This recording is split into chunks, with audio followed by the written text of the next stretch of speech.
Yes, ready, start. I must congratulate you on maintaining high academic standards in your university. It has been said in certain quarters that for the last few years, some of our universities have relaxed their standards.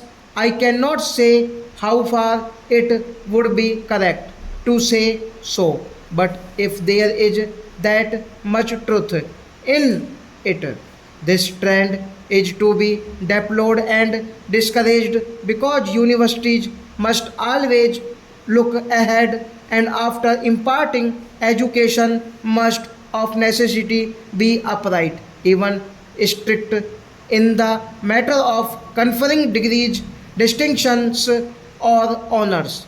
You have done the right thing in sticking to this ideal from the very beginning.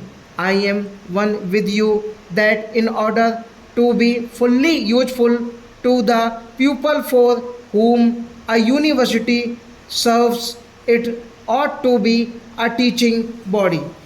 I am glad that in your planning you have kept this in view. I hope that building for which you have been good enough in inviting me to open today marks the beginning of your undertaking in that direction. Apart from imparting education, which is after all the real aim of a university, it will also help you to coordinate and centralize your academic activities. What has particularly pleased me in the Vice Chancellor's address is his reference to the fact that your university is likely to provide a great meeting place for the different racial and linguistic groups inhabiting Assam. My own view is that a university, besides being a seat of learning, should also be a center of real cultural activity for the mixing of people professing different faiths, speaking different tongues, and having different customs and traditions. No other place can be more suitable than a university. This is because a university is singularly free from any kind of bias and the din and turmoil of politics. It provides an ideal atmosphere for all people to come close together and understand each other. I need hardly point out that you will be rendering a great service not only to your state but to the whole of India.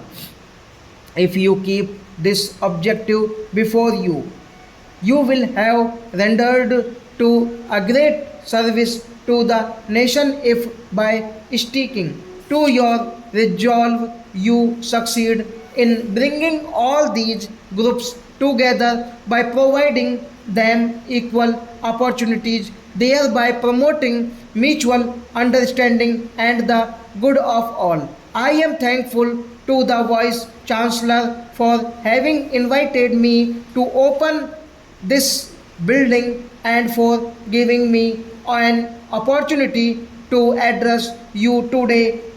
I wish your university a bright future and hope it will succeed in tiding over the difficulties and will be counted as one of India's great seats of learning and education. Stop.